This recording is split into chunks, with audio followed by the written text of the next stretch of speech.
I pledge allegiance to the flag of the United States of America and to the republic for which it stands, one nation, under God, indivisible, with liberty and justice for all.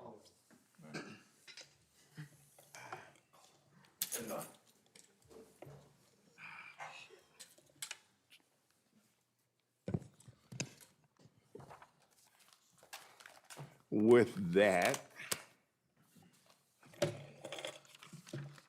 I'm putting it together. Okay, let's get roll call.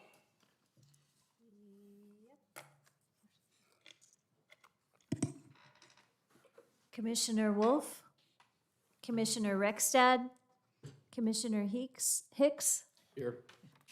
Commissioner Brzee, Here. Commissioner Beck, Here. Vice Chair Markarian, Here. and Chair Algauer. Here. Are we approving two Yep. minutes from October 20th and November 17th? Yep.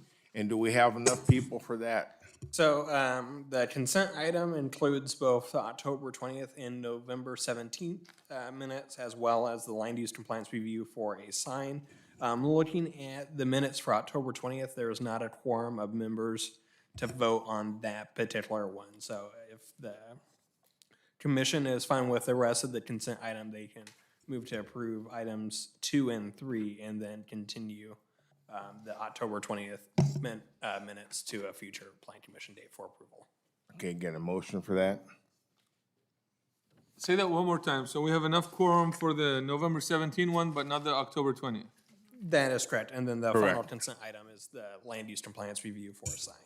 Got it. All right, so I make a motion that we approve the consent agenda item with the minutes from November 17th, not the October 20th. You got a second? Second.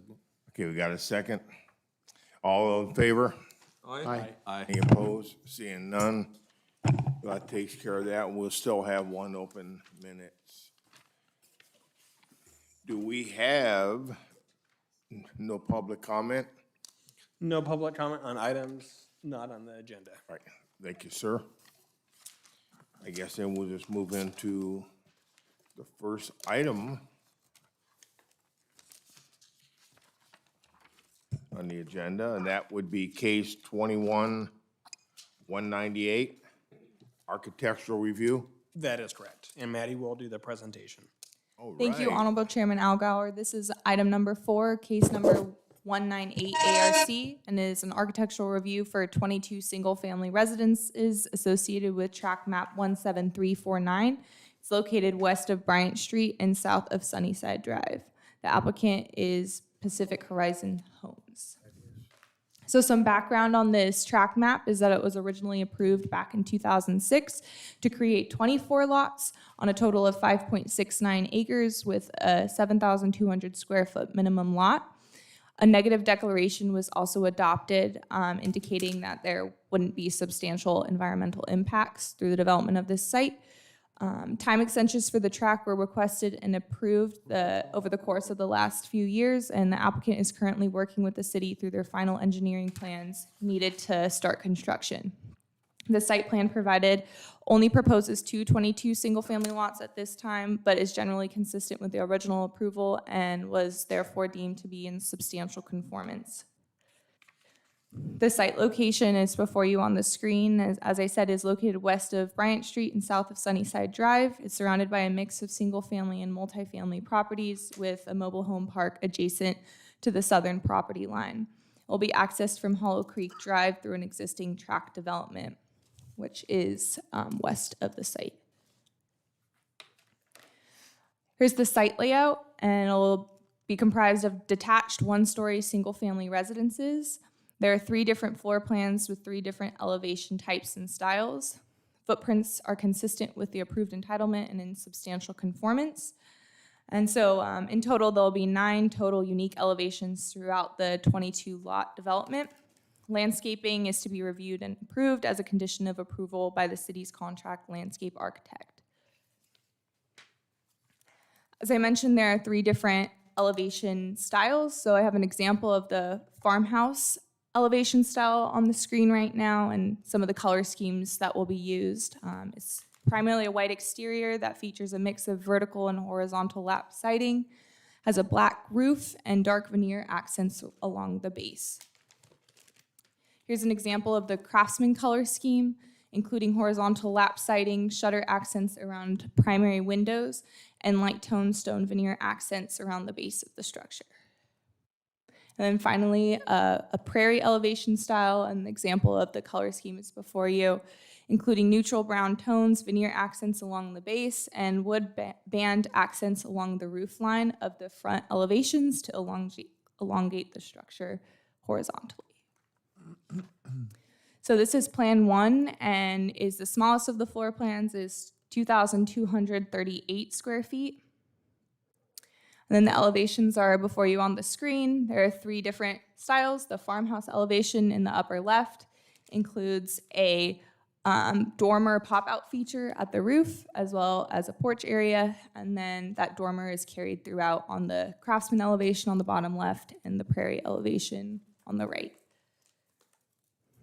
Plan 2 is 2,426 square feet and includes key window features around an office area that is connected to the front elevation on all of the farmhouse, Craftsman, and prairie front elevations before you right now. And finally, floor plan 3 is the largest, is 2,780 square feet. And is the largest of the styles and includes a defined nook area, which kind of creates a nice entryway ambiance as you're walking into the front door. Farmhouse is on the upper left, Craftsman is on the bottom left, and then the prairie elevation is on the right side. So that's the rest of the presentation. If you have any questions, I'm happy to answer any questions. And there's a color and materials board up there at the front for you to. Anyone have any questions for staff? What's if you can go back to the site picture, further back, there's one that shows yeah, right there. What is that, right to the star, what is that? Is that single-family homes or mobile homes? To the right is actually a multifamily development, but the zoning there is single-family residential, so it was built prior to the existing zoning overlay. Which point? I just wanted to know what that was. It didn't look like single-family or mobile homes, so it's multi-family. And then this is zoned for single-family? Yes, so the zoning on that property is single-family, and this is a subdivision for 22 single-family residential lots. And then to the top and bottom of this patch where there's the multifamily right now, what's that gonna be? That's not included in this project scope. I'm not sure what those plans are at this time, but I am familiar with that multifamily site because I've had some questions about it at the counter. Okay, we are here for architectural, for color, material, and design. So does the applicant here? The applicant is not here tonight. Okay, so with that, anybody speak on this? No, speaker Bruce. I will close the public hearing, and then we can move to the commissioners. Commissioners, any issues with the coloring, material, design?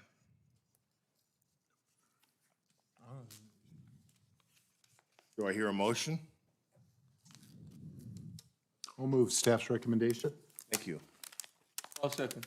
We got a motion and a second. All those in favor? Aye. Aye. None opposed, so 5 and carries. Okay, Ben, did I skip number? Did I jump over one here? No, number 3 was part of the consent agenda, so Was the that motion part of the would have that's carried what I that as thought. well. Okay, but my associate over here. Keeping you on your toes. Okay. Okay, let's move to our another, item number 5.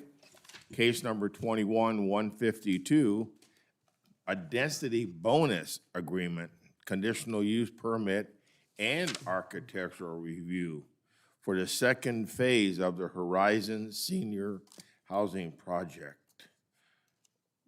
Thank you, Honorable Chairman Algor.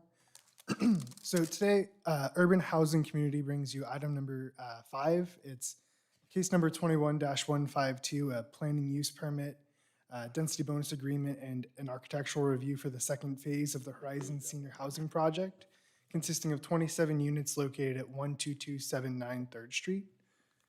A little bit of background on this project. The initial 77 units were approved by the Planning Commission. The first phase was completed of the project, including 50 units and the key site improvements. But before that could finish, the conditional use permit expired, and the current planning use permit has subsequently been submitted to complete the project. The site is located at the south of Yucaipa Boulevard and east of 3rd Street on a vacant 0.38 acre parcel located within the existing Horizon Senior Housing Project.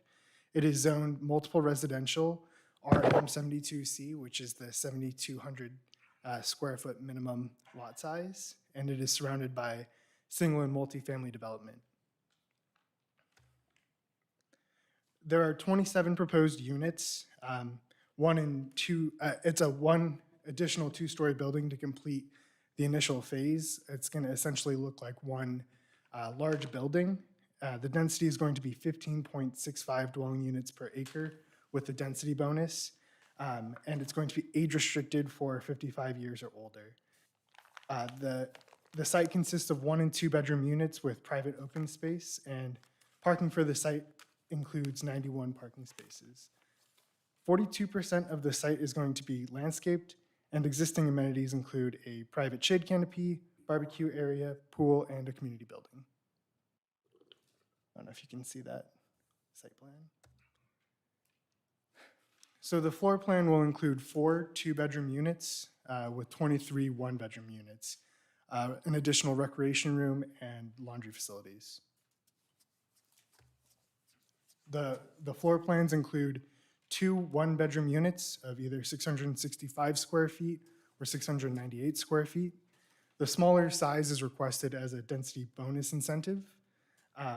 The 2-bedroom unit is 1,026 square feet. The incentive requests for this site, the applicant has agreed to construct all of the units for low-income household at 80% of the low-income rate. So that qualifies the project for 3 incentives pursuant to state law. Per Yucaipa Development Code, Section 83.010715C1, the applicant is requesting the following 3 incentives through the density bonus agreement procedures. Reduction in the 1-bedroom size per Yucaipa Development Code for a 1-bedroom multifamily unit from 750 square feet to either 665 or 698 square feet. To reduce the minimum private open space requirement per Yucaipa Development Code from 150 square feet for ground floor units and 100 square feet from second floor units, and to reduce the parking requirement from 93 spaces to 91 spaces. The architectural review, as I said before, this is a continuation of an essentially already done project. It's the last 27 units, so it's going to match the architectural style of the existing building. You can kind of see them here in some colored pictures in the following slide. The colors and materials are going to match phase 1, and the project is consistent with the original CUP with no changes. Here is a site photo. Notices of the project were sent to all adjacent property owners and no responses were received. And as far as the environmental review, a mitigated negative declaration was prepared and adopted by the Planning Commission as part of the original approval. This mitigated negative declaration prepared for this project has considered the potential environmental impacts that would occur as a result, and all available evidence indicates that any potentially significant impacts can be mitigated to a less than significant level, And these mitigation measures were incorporated into the original conditions of approval that were proposed for this project. So it is staff's recommendation that you approve measures A through D, approving the density bonus request, planning use permit number 21-152, and architectural design, subject to the conditions of approval as contained in this agenda report. Adopt the finding of the planning use permit, find that the previously adopted mitigated negative declaration remains valid, and direct staff to file a notice of determination. The applicant is here tonight if you guys have any questions. Also, I could help answer some questions. Anyone have any questions for staff? The same thing they're asking here has been granted in the previous building, the open space reduction, the size of the single bedroom unit, or is that only at this phase? It is carried across the same project. So this is essentially the same project the original CUP had, just they didn't complete phase 2, and so this is just to finish that. But the unit sizes and amenities and the open space, or the private yard space, is the same as the phase 1 that had been built. And there are no garages, they're all carports, correct? That is correct. And no further amenities will be added? This is just more units? Like the pool is there, the grills are there, the open space, the outside yards are already there. With this 27-unit request, they're not adding any more? They are adding a rec room and an additional laundry facility, but it's really to accommodate those additional 27 units. Okay, but nothing outdoors? No, and the amenities themselves were provided as a requirement for the original 77 total project. And so they've had the amenities, they essentially did all the amenities kind of in the first phase, and then this is just to finalize the project in that remaining space. It's a beautiful project, I like it, so. Okay, did, any comments? No request to speak on this And, particular item. I take it, they wouldn't like to speak, I wouldn't mind just for a second. Okay, come on down.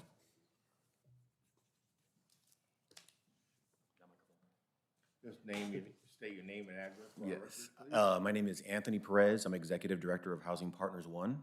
We're the managing partner for the partnership here. I just wanted to thank the commission tonight. This project here is our crown jewel. This is our most important development. Thank you for your compliment on our project. The chance to bring 27 more senior affordable units to Yucaipa is just huge for us. We're a nonprofit affiliate to the Housing Authority of the County of San Bernardino, but this project is on the cover of our brochures. So we're very proud of it.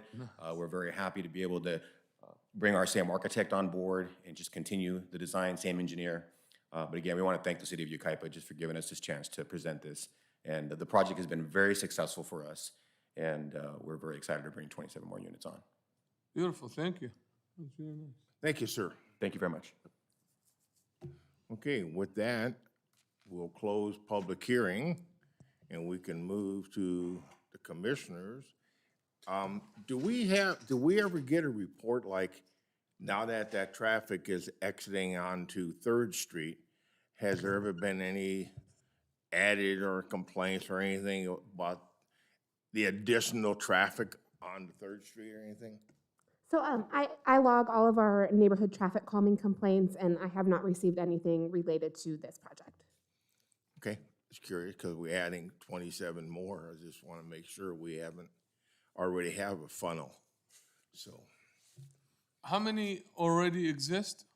50, 50 of the total 77 that had been approved is there, and so this is the remaining 27 for the total 77 that would be part And of do the we project. know out of the 50, these are filled, and I know there's a long list to get in this project.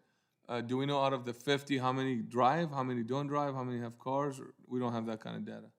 I don't have the direct information. I've been to the site before, and I'm not aware of any parking issues or challenges that have been part of that project. Typically, as part of a senior housing project and then pursuant to state law for density bonus, they're not required to necessarily have a lot of parking, and senior citizens typically may not have multiple cars and maybe, one vehicle for the household. And so I'm not aware of any parking issues, and then certainly we haven't received any complaints of people parking in the street as part of overflow or anything of that You nature. looking to reserve a spot or something? No, just wondering, make sure that, there's no parking issues. I don't know, if I can get on the list, I mean, we got some time. Okay. Okay, with that, commissioners, do we have any kind of motion? Actually, I have a question, Mr. Chairman. Oh, go It's ahead, okay, sir, Of please. staff, and I think I heard the answer, identical density bonuses to the previous phase, identical limitations on the project, as in low-income senior only, correct? That is correct. So when they built the project, they had intended to do essentially the split in two phases, and the original CEP had since expired, so this is merely to revive it to finalize the project, but no changes are proposed. And then if you could remind us again how the city enforces that? As part of it, there is some reporting elements on the density bonus provisions, or making sure that those elements are upheld. So as part of this project is maintaining the income requirements for qualifying individuals, and then also the age restriction as well as the senior housing project. All right, thank you. Make a motion. Make a motion. I'd like to move that we approve case number 21-152 with the A through D recommendations of the staff. I'll second that. We have a motion and a second. Let's all those in favor? Aye. Aye. Any opposed? Hearing none, 5-0. Okay. You got a thank you, gentlemen. Hey, good luck. Beautiful project. Ben, where are we at now? All right, so just kind of some last minute announcements. One, the wine country, or the Yucaipa Valley Wine Country Planning Committee kind of recommendation so far in the Phase 2 project was presented at the City Council meeting on Monday, and so council did direct staff to continue moving forward. The staff report of kind of the progress made, the recommendation so far is available for anyone to view. But they're very excited for the project. I'm excited for the progress that's been made, and just wanted to highlight that for the Planning Commission, since that will be coming to you guys shortly once that specific plan is drafted. The next thing is we may have a meeting on January 5th. I will know tomorrow. If so, you will be receiving packets tomorrow as well for the start. And the last is, I think we had a really good year this year. A lot of projects. The Planning Division has had, I think, the most number of applications since kind of pre-recession, the Great Recession. So it's the busiest we've been in, probably over 15 years. And certainly appreciate all the meetings that you guys have attended and support for projects, and looking forward to another busy year, and appreciate everything that you guys have done this year, and looking forward to that, and hope you guys have a wonderful Christmas and New Year's. And Yeah, well, we got a great committee here. I think it's one of the best ones I ever worked with, commissioner-wise. And staff-wise, you guys take my insults and everything really good. I mean, I gotta hand it to you. So, but anyway, you guys do a great job, and it makes our job easier. For being nice. Not now. Anyways, again, thank you all, and hope you all have a great holiday. And Chris? Yeah, I just want to second that, and hey, specifically, thank you, Ben, for putting up with me and my lack of knowledge and getting me up to speed on some of these areas. You have to, you know. But Ben and Chris and Maddie and Christian and all of you guys, Brandon on the soccer field and off, you guys are always professional, respectful, and I really appreciate all the lessons from you guys and my colleagues here on the committee. And Well, we understand what attorneys are. I'm telling you, I'm going against the grain here. And then January 5th, Maddie, you want to write this down. So that's our Christmas Eve. And I don't want to open a session here on the original date of Christmas before it was changed Okay. to the pagan holiday. But Armenians celebrate the original Christmas date, which is January 6th. So January 5th is our Christmas Eve, and I will not be here unless you guys want to come and have the meeting at dinner at my house. Aren't we invited? Well, that's New Year's Eve. I mean, What? yeah, Christmas is family. And New Year's Eve, I'll celebrate with all Well, of I you guys. got kicked out of the family tree, huh? There you go. So, yeah, thank you guys for all you do. Appreciate it. Okay, thank you all. Anything else? Motion to adjourn? I just want to second all those comments too. Also, and I can get this to Ben, we talked about some training opportunities for the planning commission. I'll get you that information because it looks like everything is going to go forward. The Planning Commission Academy in March and also the UCLA Land Use Conference in January. So I'll get you that information so you can circulate it. Yeah, we'll do that, and those that want to participate in the training, certainly encourage that. If you can get us the dates early, I'm all for education. I miss school. I think, it'd be a good idea even if you brought a couple of your staff too, because it was quite educational for everybody I've ever seen attend it. Yep. So Awesome. Motion to adjourn? that's it. We make a motion, Motion to close, adjourn? adjourn. That was great.